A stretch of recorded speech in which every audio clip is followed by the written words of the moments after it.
This is very intimate.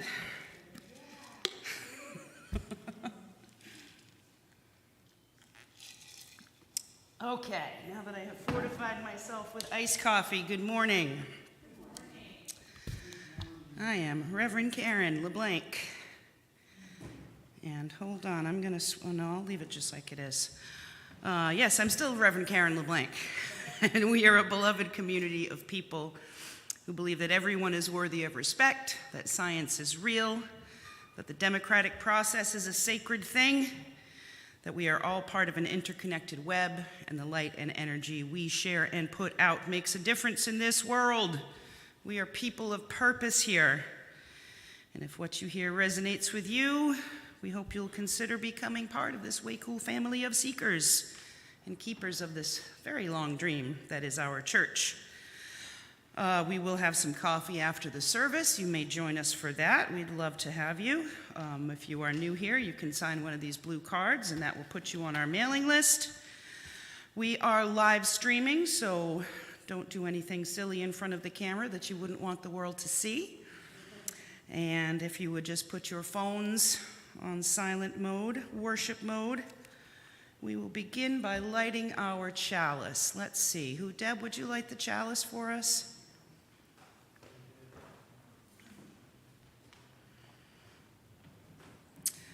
The chalice words today are from Andrea Hawkins Camper. Blessed are we who gather with open hearts together in this space today. Blessed are we, the chalice lighters of resistance, justice, love, and faith. Blessed are we, the heretics, the outcasts, the walkers of our own way. Blessed are we, the border crossers, the refugees, the immigrants, the poor, the wanderers who are not lost. Good morning, come on in.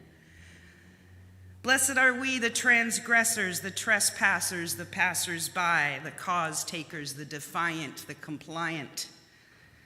Blessed are we, the hand extenders, the sign makers, the protesters, the protectors. Blessed are we, the trans women, the trans men, the non-binary, the cisgender, the multigender, the no gender. Blessed are we, the friend, the stranger, the lonely, the hidden, the visible, and the authentic. Blessed are we who rise in solidarity. Blessed are we who cannot. Blessed are we who do not. Blessed are we, for this is our beloved community. This is who we are. Amen to that. Blessings are a big theme this morning, as you will see. This next one is called Come to be Blessed by Reverend Gretchen Haley. These are the opening words. We do have permission from Soul Matters to use these. Bless today your hesitancy, your shy shrug, your behind-the-scenes skepticism, your sweet stoicism. Bless your boredom, your mixed anxieties, your worries that will not quiet, no matter the mantras, no matter the metas or the meditating moments. Bless your impatience and your butterflies, your brash tone and your desire to talk to no one, to care about nothing, to be invisible and to be invincible, to be already perfect and with ease, of course. Bless your shame, your self-doubt, your inner critic, and your coping techniques, all of them, whatever they may be. Bless most of all your broken heart and all that longing that made it so. Bless your grief and your anger and your still pressing hope. All of these we bless.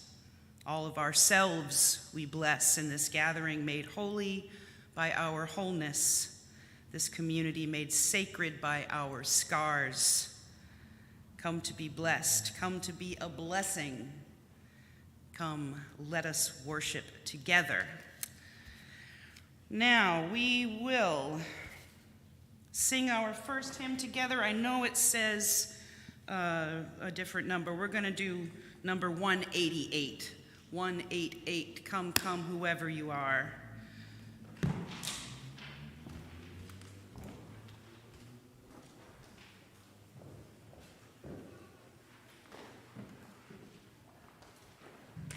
Hi there, twinsies.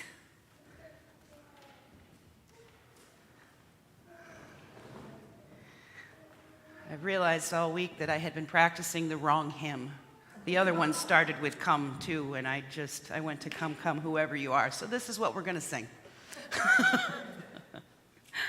Okay. Come, come, whoever you are, wanderer, worshiper, lovers of leaving. Ours is no caravan of despair.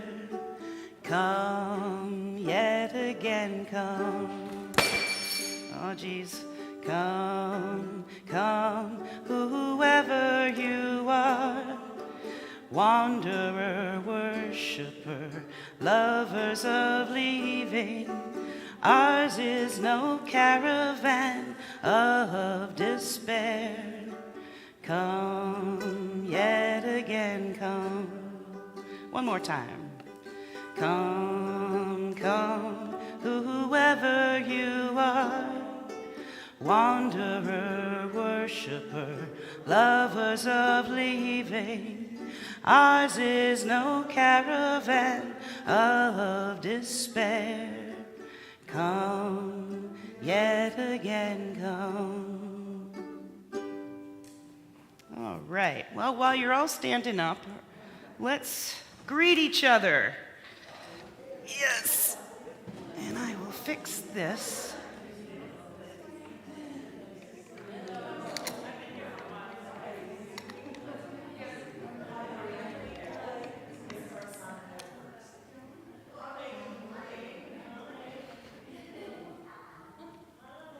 Yes. Oh, great, the thrift shop will be open after church, just so you know. And now, that is down in the basement, yes. Hi, Edward. Hooray for potty training. Now we're going to read our covenant together, which is printed in your order of service. We come together as a religious community, upholding freedom of conscience, right relationship, and the inherent worth of all people. We value our diversity and pledge to care for one another in the spirit of compassion, to speak and listen to each other with respect, and to promote justice and kindness in the world. Now is the time in our service, you silly bug. Now is the time in our service where we ask you to share, if you would like, your joys, your sorrows, your concerns. So if you have something to share, come on up. I'm going to put this microphone front and center. You know what, we'll put it right about here so you can be seen. And I will light the candle for you. Yep. Hi, so I just wanted to share the joy of a celebration of 30 years of marriage of my brother and his wife yesterday. So, and also was a deadline for gardening for me, so it frees me up. But it was a beautiful day, a beautiful service, so that's a joy. And on that same day, my sister-in-law's mother passed, so I'm asking for prayers for the Golgata sisters and a safe travel for their mom. Thanks, Lisa.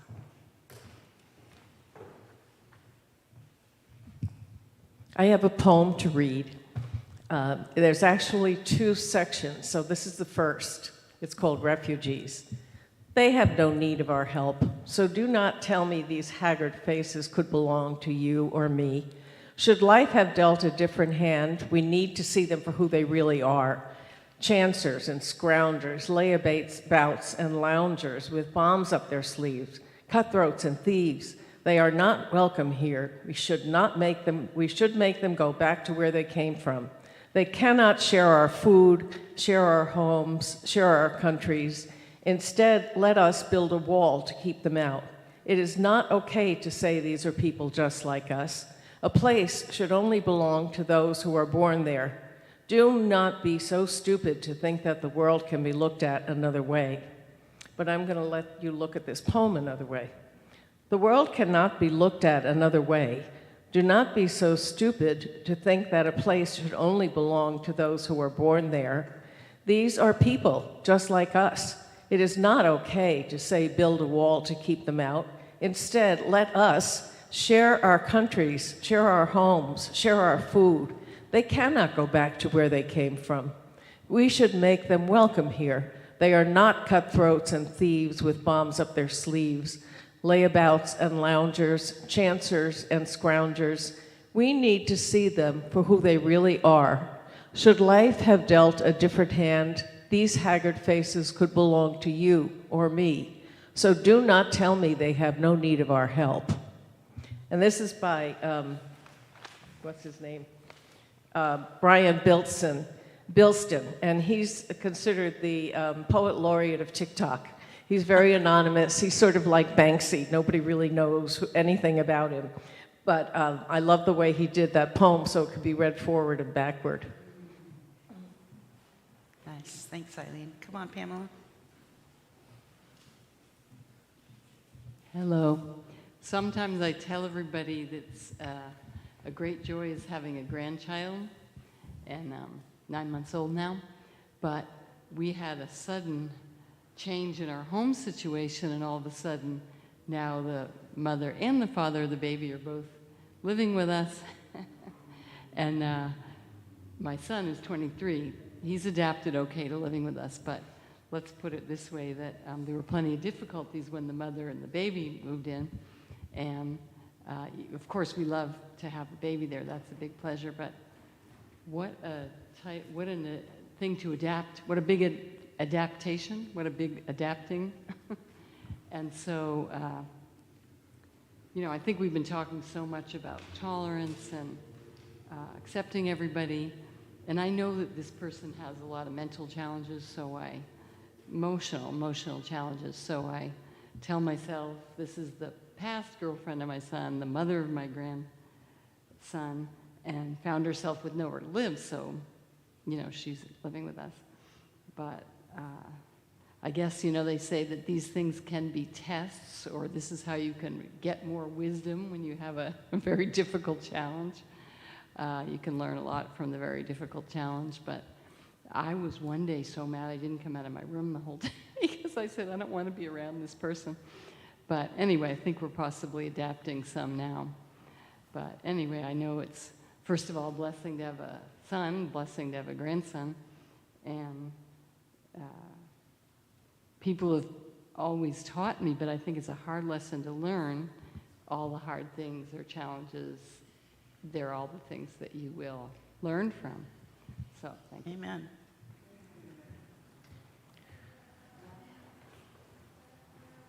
Go ahead, Pam. Please send your thoughts and prayers to the McCabe family.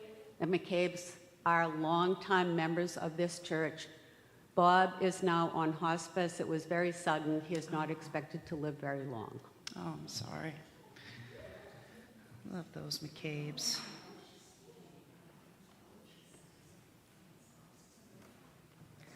I am going to light 2 candles right now.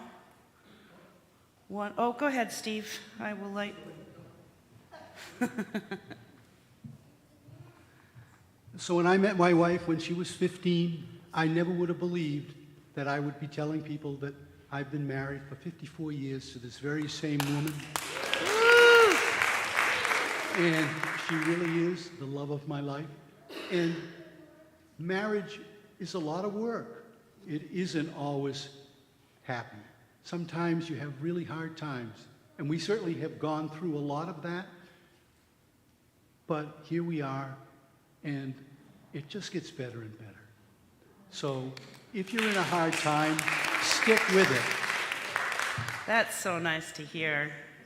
It really is. So I will light a candle for a couple I married on near Fort Phoenix on Friday. That was, there we go, Hillary and Guido. And someone on Thursday called and said, hey, would you come and marry us? I said, sure, I'm open most of the summer. And they were like, how about Monday? I was like, this Monday? So that's for Gaia and Gary, who I will be marrying this Monday on very short notice. And a candle for Pride Month.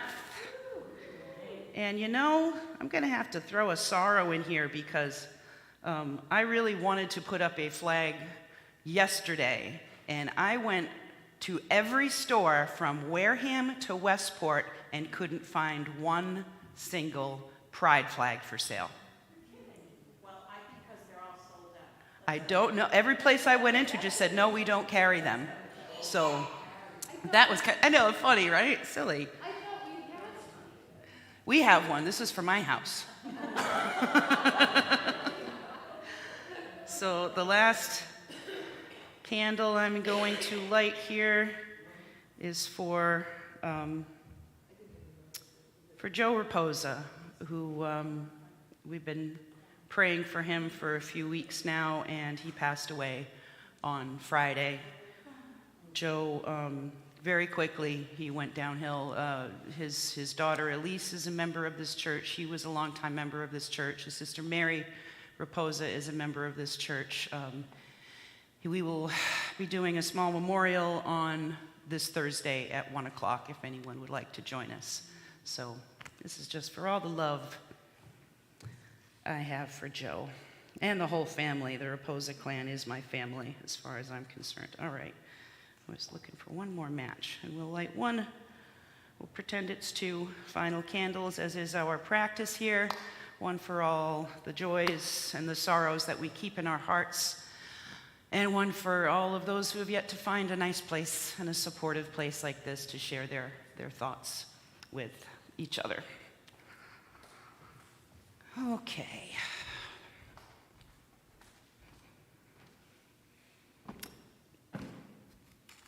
First reading is from Reverend Anna Bladel. Bladel. Blessed are you who are raging. Blessed are you who are mourning. Blessed are you who feel numb. Blessed are you who feel sick and tired and sick and tired.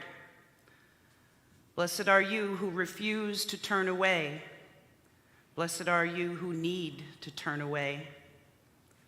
Blessed are you who keep breathing deep. Blessed are you who are tending to your own needs. Blessed are you who are tending to the needs of another. Blessed are you who have been calling. Blessed are you who have been organizing. Blessed are you who have been testifying. Blessed are you who have been hearing. Blessed are you who have been resisting. Blessed are you who feel broken open beyond repair. Blessed are you who are raw beyond words. Blessed are you who are working hotlines in crisis care centers and bearing witness to the forces of violence and the trauma unleashed and unloosened in this world. Blessed are you who are marching. Blessed are you who are weeping. Blessed are you who preach and know that divinity resides in despised, abused, violated flesh. Blessed are you who know deep in your bones that you are good and beautiful and beloved and sacred and worthy and believed and held and capable of healing beyond your wildest imagination. Blessed are you who remind others that they are good and beautiful and beloved and sacred and worthy and believed and held and capable of healing beyond their wildest imagination. Blessed are we when we dare to dream of a world without violence, without white supremacy, without misogyny, without police brutality, without anti-trans and anti-queer violence. Blessed are we when we stay tender. Blessed are we when we stay fierce. Blessed are we when we dare to imagine repair and transformation. Blessed are we when we labor together to make it so. Make it so, people. Let us enter now into the spirit of prayer and meditation. This is from Reverend Dr. Rebecca Savage. Just take a few centering breaths here.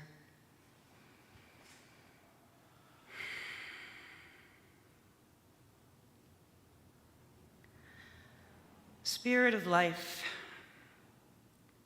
eternal beloved mystery and grace, receive our prayer.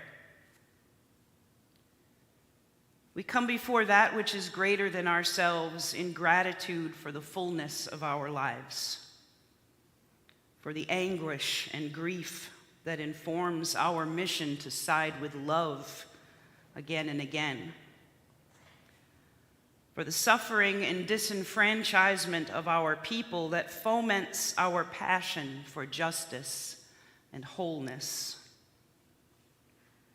for complex lives, for hard lives, for real, full, and overwhelmed lives. We give thanks for the blessing that we have been given, the reassurance of community, the steady warmth of hope, and the unwavering faith that there will be better days. We give thanks and seek your grace. Spirit of love, come alongside with all the holy nudges we need, so we may live in such a way that we celebrate all the blessings we have been given, so we may be the blessings in the world. Amen.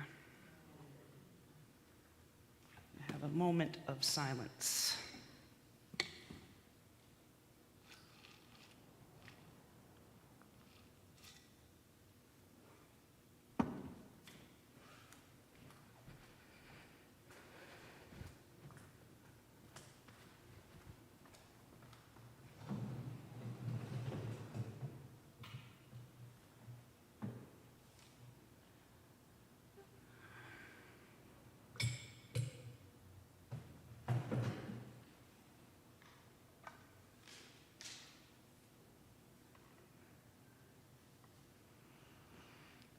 I'm going to give this a try.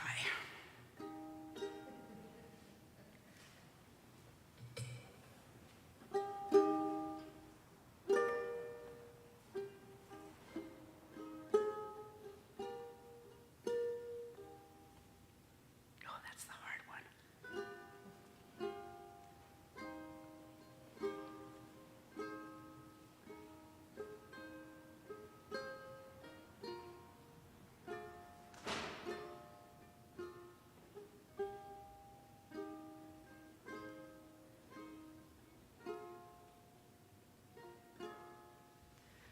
I see trees of green,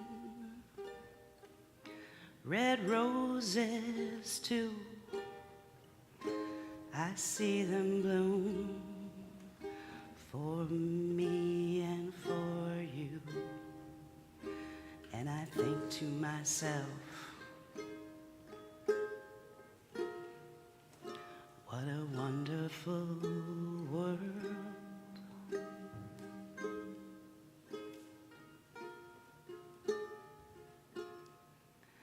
I see skies of blue and clouds of white, the bright blessed day and the dark sacred night. And I think to myself, what a wonderful world.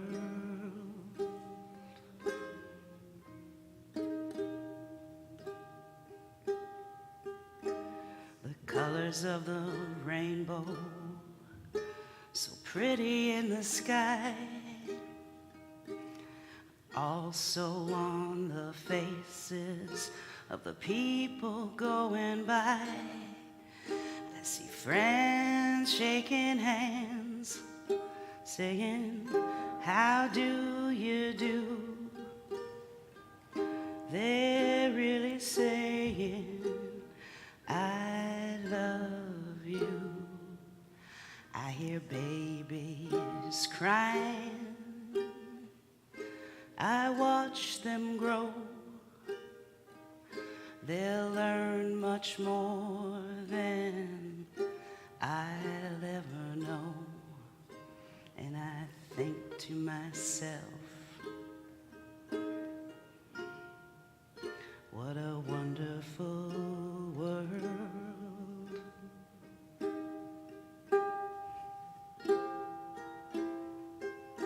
Yeah, I think to myself,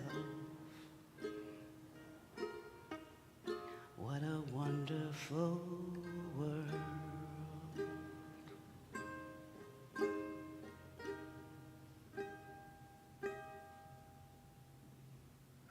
It is a pretty wonderful world, despite all the crap.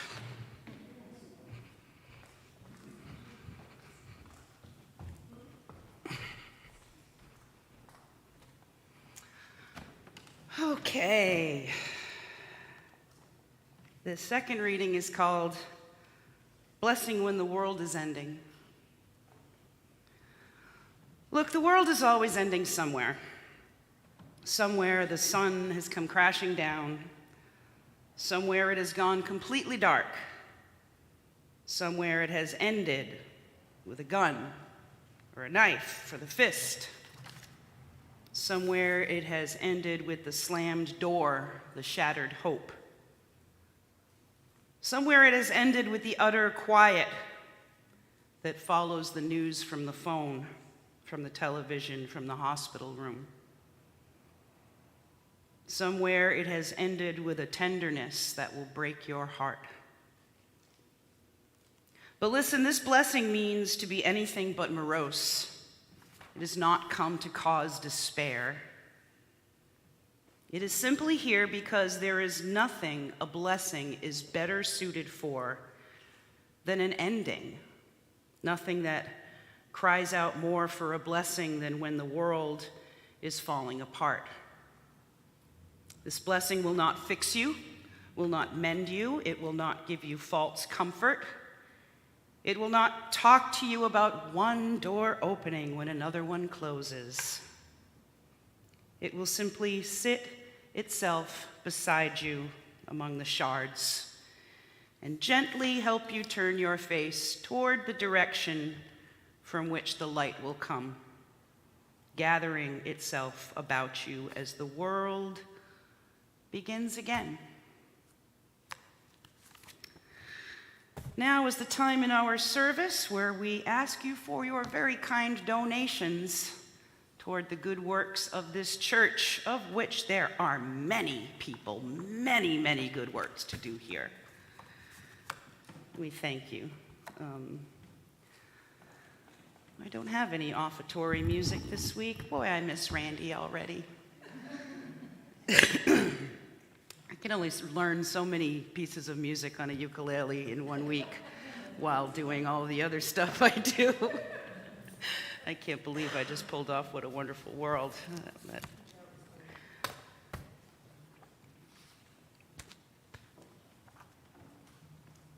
Ooh. All right, let me fortify myself.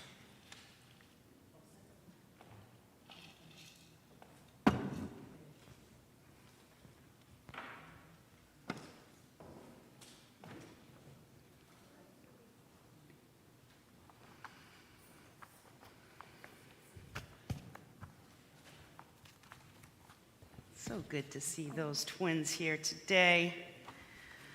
Oh my goodness. I'm talking about you, cutie face. That's right. What do you think of that? That's right. I teach little kids to do it. All right. You practice that over the summer? September, I expect you have it down. Oh, don't put your fingers in your mouth. I should not be inspiring you to put your fingers in your mouth. What am I doing? Well, my friends, this month's Soul Matters theme is celebrating blessings. When I started to think about this, The first thing that entered my mind was a skit from Monty Python, from the movie The Meaning of Life. I believe the segment was called Fighting Each Other. And this scene was where the men were in a war scene with bombs dropping all around them, and one man tells his captain that since they might die, he and the men wanted to celebrate his birthday, and they'd planned a party, and they had some gifts for him. They gave him a glass-domed mantel clock, and don't forget, it's like a glass-domed mantel clock and a grandfather clock, because they had gotten confused on which was going to get which clock. And as soon as they push up the grandfather clock, it immediately gets shot to bits. Then they gave him a watch, because once again there was confusion about who was going to get the gift. But the captain confirms that the watch is much more practical than the other two clocks. They gave him a card, all signed by the men. And then 3 cheers for Captain Biggs! Hip, hip, hooray! And bombs and guns are just taking all the men out one by one. And there's also a check, they said, one of them, one of the last ones left. We have also pulled together for this check. Oh, and this cake. At that point, Captain Biggs tries to turn their attention back to the fact that they are quite literally in the middle of a war and currently being attacked from all sides. But the men are devastated. And one says, "He saved his rations for 6 weeks, sir." And then something about lemons and grinding almonds. And he says, "There was love in that cake, sir." And all around, they're being picked off one by one until it comes down to only 2 of them. And finally, the captain just gives in to the love and says, "You're right, Corporal. We will eat this cake. It is too good a cake not to eat."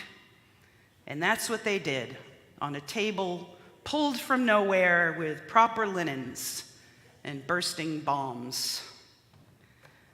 Monty Python had a gift for melting down really tough and often deeply philosophical topics into manageable bites, cushioned with humor. So their viewers not only got to laugh, but were also almost forced to think about things outside their comfort zone. Until very recently, like Friday, I don't think I understood what that skit was really all about.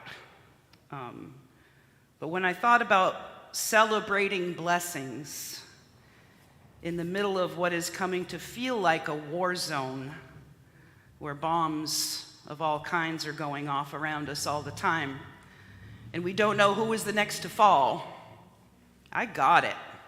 Boy, did I get it this week. What the brilliance of Monty Python through their comedy teaches us is that even when it seems to be crumbling all around us, it's okay. It's okay to take time for a moment of happiness and savor it when it happens. If you follow, like I do, the news of the day, one bloody day after another, one heart and soul-wrenching thing after another, you must know how it feels sometimes to feel almost guilty for our own pockets of happiness where we find them when there's so much hurt in the world. I think we all probably feel blessed enough to think about how truly terrible life is for some others. And that's good, that's empathy, and we desperately need it in order to foster compassion between people. But church, let me relieve you of any notion that we have to constantly be sad or angry because there's so much sadness and injustice. I have come to believe that we humans, all of us, everywhere, are built with an amazing capacity to soothe ourselves with laughter and let the tiniest things give us moments of sheer joy in dark times. I have witnessed it time and time again. I know it's real. On Friday, my brother in spirit, Joe Raposa, passed away. And I met with the Raposa clan after having put on a good face to do a wedding that afternoon. We cried and grieved together and felt that deep sadness that comes from such a loss. But we also found ourselves, as we are wont to do, making jokes and laughing, and then pulling back into the sadness because it was all so fresh and raw and real. And it was almost feel like we would feel bad one after another for joking, for smiling, for lifting ourselves up, as if laughter somehow deprives us of grief. It doesn't. This is not a revelation. We know this in our core as humans. We have been given this gift, this ability to balance, that scatters joy in front of us in brilliant moments there for the taking, in order to keep us moving forward through the grief and the challenges. And it isn't just not wrong, it is completely right for us to accept all the blessings, large and small, that come our way, especially when the walls are crumbling around us and the bombs are going off. Joy is there so you have something real to fight for. That's the title of this sermon today. It's a quote from Star Trek Discovery, Season 3, Episode 6. And it stopped me in my tracks when I heard it. I had to pause the show and write it down immediately because it was quintessentially expressing something that I really wanted to say about blessings that I was having a hard time being able to convey precisely. It was said by the character of Dr. Gabrielle Burnham, who had made unbelievable sacrifices to save her daughter and all of life everywhere in the universe, of course. And she had made it clear through to the other side of all that hard work. And she spoke those words to her daughter, Lieutenant Michael Burnham, who tends to carry the weight of the world on her shoulders and who has such a sense of duty that she loses herself in it sometimes. And she was having a really hard time with feelings of joy because of all the crazy things she had been through and was seeing and felt like she had to manage. But Dr. Burnham grabbed her daughter by the shoulders and quite forcefully told her, "Joy is there so you have something to fight for. Joy is there so you have something to fight for." Now, it's important to know that it's more than okay to let the weight of the world go for just a little while, to not feel bad because we can smile, because we can find thin slices of joy and happiness when we are graced by them and feel them deep in our soul. Because otherwise, what are we fighting for? What are we protecting if we're not trying to protect the ability of all of us to feel joy, to have joy in their lives? Knowing that there will be joy, there will be blessings between and amidst all the chaos, keeps us fighting for those moments, keeps us moving forward. And there's another side to this, how we experience what blessings really are in the long run. And how sometimes at first it feels like an insurmountable obstacle can end up being a blessing in disguise. The great poet Mary Oliver said, "Someone I loved once gave me a box full of darkness. It took me years to understand that this too was a gift." I get that. Tracy Cochran, who is the editor-in-chief for Parabola magazine, which is an awesome magazine if you've never checked it out, she follows up that thought by saying, most of us have received boxes of darkness, and we know that although we are literally wired to avoid such situations, to fight and flee and freeze them out, they really are gifts. We wish to be well, to overcome all obstacles and live with ease. But in the stillness of our hearts, we know that true wellness requires that we be willing to be in the darkness and find the light that blooms in the midst of it. It is in these dark times, times of no escape, that we discover that it is not doing but awareness, and not striving but accepting, that heals and that liberates us. In the moments of deepest solitude, we discover that we aren't alone, but accompanied by this attention that watches without words, making more space around us. This attention that watches without words. I like that definition of the divine. That's nice. So how do we learn how to give and receive blessings? Sounds harder than it is sometimes. I think maybe there is a definitive one-word answer to that. We do it honestly, as awkward as that can be sometimes. Reverend Catherine McTeague describes this in her book, Shine and Shadow, like this. When I arrived at the checkout counter and the clerk distractedly said, "How are you?" my brain went blank. I couldn't say fine or even okay. To my horror, I found myself blurting out a real and honest answer. "I'm not so good," I said. "My dad died last night." I was mortified at having revealed to an unprepared stranger just how not fine I was. Everyone froze in this moment of uncomfortable paralysis, except the young man bagging groceries who had Down syndrome. He stopped moving completely, looked straight at me, and with a little slur and great emphasis said, "I bet you feel really sad about that." "Yes, I do. Thank you," I said to him. I thought about that encounter for a long time.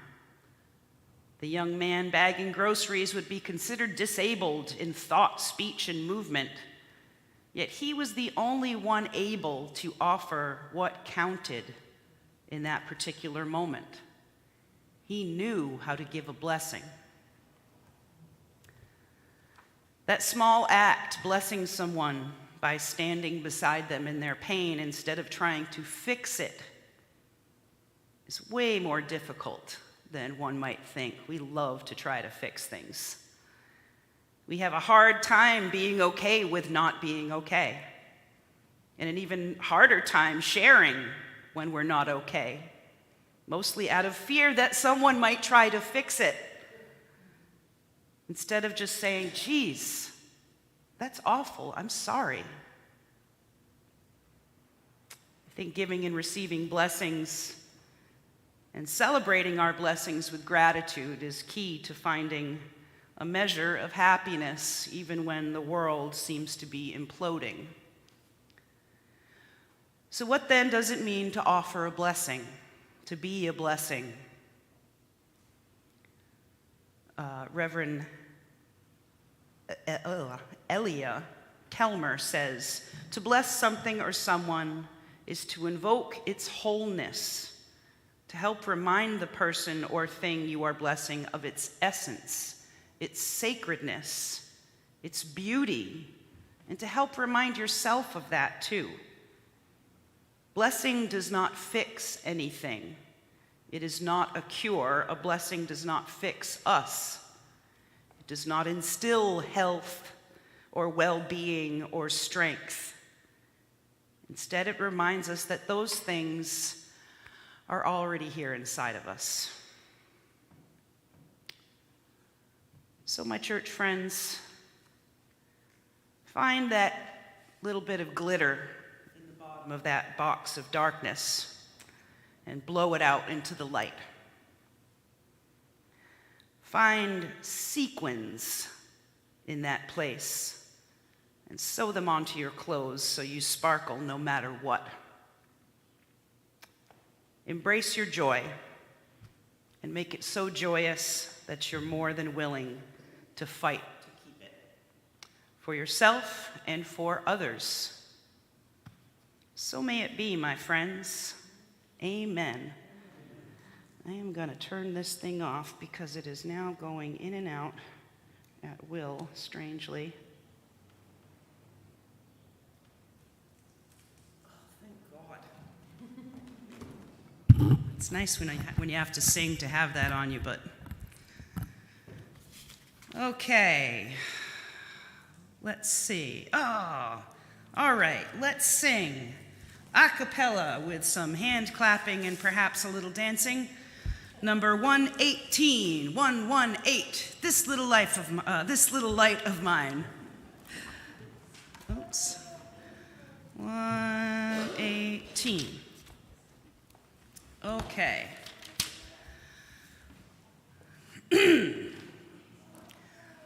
Get your gospel on, get your soul on right now.